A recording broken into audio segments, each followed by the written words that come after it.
Olá! Você já deve ter ouvido falar aquela frase que diz: uma mentira sendo contada muitas vezes se torna verdade. Isso é chamado efeito ilusório da verdade. Você pode até achar que não embarca nessa, mas acredite, o seu cérebro foi desenvolvido para embarcar. Meu nome é Dalton Cortucci e você está no canal Liga o Bit. Vamos falar um pouquinho sobre fake news e o efeito ilusório da verdade.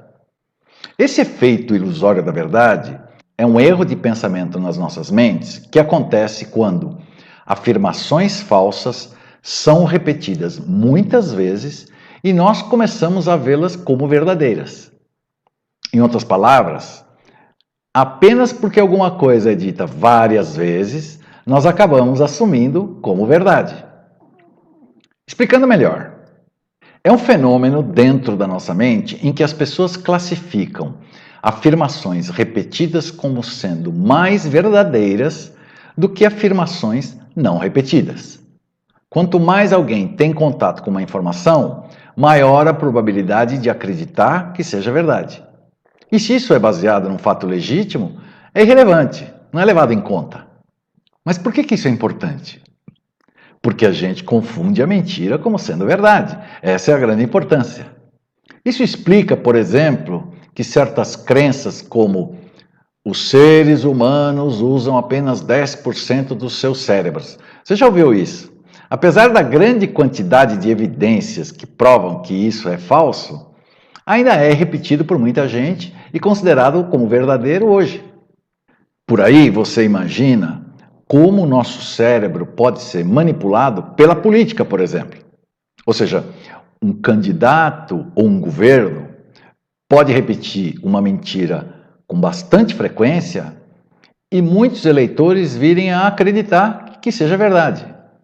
Para você ter uma ideia da força disso dentro da gente, uma revista digital chamada The Verge entrevistou alguns moderadores de conteúdo das redes sociais. Como você sabe, as empresas de mídia social como Facebook, Google, etc., têm pessoas 24 horas por dia monitorando, filtrando e limpando o conteúdo mais tóxico da rede social. Vão desde vídeos ou posts de violência, passando por exploração infantil e até notícias falsas. O interessante é que vários desses moderadores entrevistados pela revista disseram que, às vezes, quando são excessivamente expostos, por exemplo, a posts ou vídeos de teorias da conspiração que propagam ódio ou atacam pessoas específicas, eles mesmos gradativamente começam a experimentar uma mudança do ceticismo para uma nova crença. Em outras palavras, a excessiva exposição desses moderadores a um determinado assunto faz com que algo que em circunstâncias normais eles descartariam tranquilamente, os envolva emocionalmente de tal forma a ponto deles passarem a acreditar naquela informação.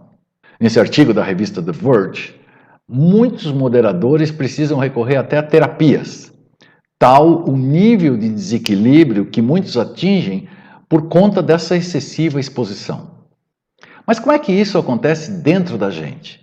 Por que a repetição de uma informação nos torna mais propensos a acreditar e ter mais certeza de que isso é verdadeiro? A explicação mais fácil de se entender é que é uma maneira do nosso cérebro economizar energia. Mas como assim? Pensar é algo cansativo. E o cérebro humano consome cerca de 20% da energia de um indivíduo. Então, quando um pensamento é mais fácil de ser processado, exige que nosso cérebro use menos energia, o que nos leva a preferir esse caminho mais rápido. Tipo, não esquenta a cabeça. Nosso cérebro faz com que acreditemos que algo é verdade porque nós sentimos que é verdade, independentemente da evidência.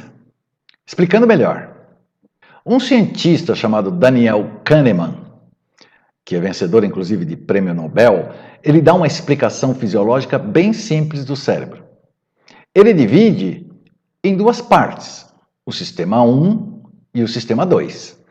O sistema 1, que ele chama de piloto automático do nosso cérebro, e que corresponde às nossas emoções e intuições que se desenvolveram no início da evolução.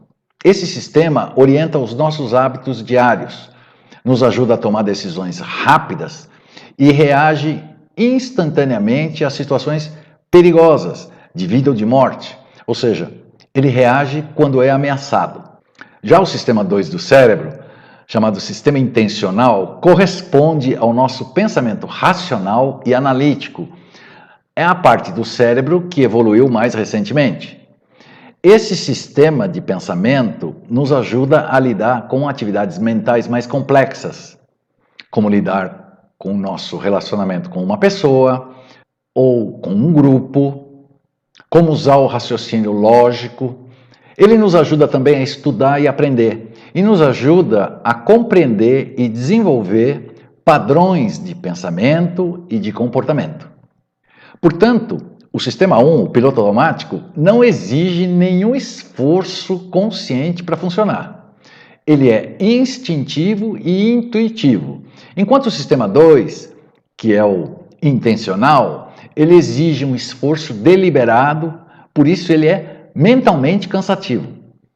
Uma das principais funções do sistema 2 é monitorar e processar as sugestões vindas do sistema 1. No entanto, muitas vezes, como ele é mais lento e mais preguiçoso, ele deposita muita fé na intuição. É como se ele dissesse assim: se vira você mesmo aí, sistema 1, vai na fé.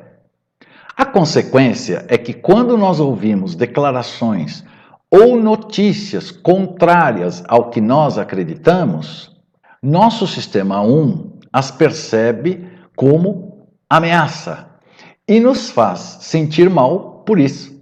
Por outro lado, declarações ou notícias alinhadas às nossas crenças atuais nos fazem sentir bem e nós queremos acreditar nelas. Por exemplo, você é fã de um artista e quando você vê uma notícia falando mal dele, isso te gera um desconforto, como uma ameaça à sua crença.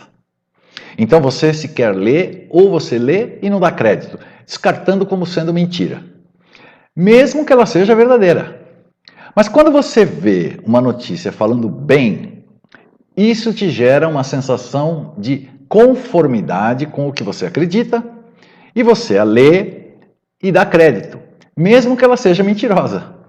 Em outras palavras, quando o nosso sistema 1 ou piloto automático se sente ameaçado, ele descarta. E quando ele se sente bem, ele absorve. Mas e as fake news? Onde é que elas entram nisso? Até uns 10 ou 15 anos atrás, as pessoas ainda liam jornais e revistas ou assistiam muito à grande mídia na TV. E muitas vezes elas recebiam notícias que não gostavam, porque não se encaixavam nas suas crenças. Então o que aconteceu? Quando as redes sociais surgiram, as pessoas foram criando uma espécie de bolha composta pelos seus amigos, que geralmente pensam mais ou menos do mesmo jeito que você pensa. Então, as pessoas passaram a ter o hábito de ler notícias principalmente ou até exclusivamente publicada pelos amigos dentro da sua própria bolha personalizada. Porque lá dentro, o que rola geralmente reforça as suas próprias crenças e excluem aquilo que bate de frente com elas. Isso acontece na rede social por conta da tradicional confiança que existe entre amigos. Se um amigo seu recomendou o meu canal, é mais provável que você assista meus vídeos do que se você me encontrasse por acaso navegando no YouTube. Em outras palavras, amigos são fontes de recomendações confiáveis. E dentro da bolha da rede social, nós tendemos a repercutir o que os amigos publicam. Ah, mas eu não tenho Facebook. Ok, tudo bem. Mas é bem possível que você siga canais do YouTube de pessoas que compartilham com as suas ideias.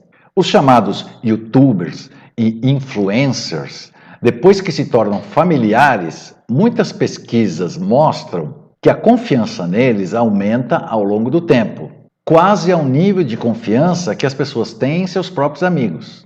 Agora liga o beat. Há um site apartidário chamado politifact.com, cujo objetivo é classificar se as declarações de políticos são verdadeiras ou falsas. Por exemplo, no dia 15 de junho de 2020, o Donald Trump fez a seguinte declaração sobre a pandemia do Covid-19. Se parássemos de testar agora, teríamos muito poucos casos. Isso se houverem. Nesse site, eles classificam as declarações como sendo verdadeiras ou mais ou menos verdadeira ou falsa. Nesse exemplo, eles classificaram essa declaração como falsa e explicam o motivo ao longo de um artigo. Mas por que eu estou falando sobre isso? O politifact.com avaliou todas as declarações na campanha presidencial de 2016 do Donald Trump e da Hillary Clinton. Segundo eles, apenas 4% das declarações do Trump eram totalmente verdadeiras e mais de 50% como completamente falsas, ou até ridiculamente falsas. Já Hillary Clinton teve 25% das suas declarações como totalmente verdadeiras e apenas 12% como falsas ou completamente falsas. Então, como é que alguém que mente em 50% das suas declarações ganha as eleições? Isso é resultado do efeito ilusório da verdade. Os marqueteiros e publicitários da equipe do Donald Trump conheciam muito bem esse tema. Eles sabiam que muitas pessoas têm dificuldade de distinguir histórias patrocinadas, ou seja, matérias pagas, de uma notícia real. E usaram essa tática para motivar os seus apoiadores e para seduzir os eleitores e apoiadores da Hillary.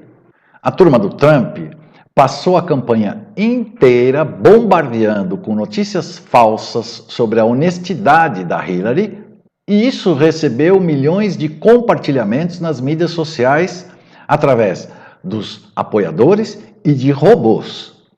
Tanto é que a ABC News fez uma pesquisa na véspera da eleição e o resultado considerava Donald Trump mais confiável do que a Hillary Clinton. Esse foi o efeito da massiva campanha baseada em críticas e ataques, muitas delas enganosas, levando eleitores a acreditarem que a Hillary era menos honesta, apesar das evidências dentro do país de que ela era mais honesta do que o Trump. O que os cientistas comportamentais e especialistas em marketing afirmam é que a campanha do Trump fez isso através do efeito ilusório da verdade, com declarações falsas repetidas incessantemente a ponto das pessoas passarem a vê-las como verdadeiras. Agora que você conhece o poder dessa tática, imagina o que já aconteceu, ou talvez esteja acontecendo, ou venha a acontecer dentro da sua bolha de mídia social. Se você gostou desse vídeo, me ajude a gerar mais vídeos se inscrevendo no canal, clicando no sininho, aquelas coisas todas que você já sabe. Tchau!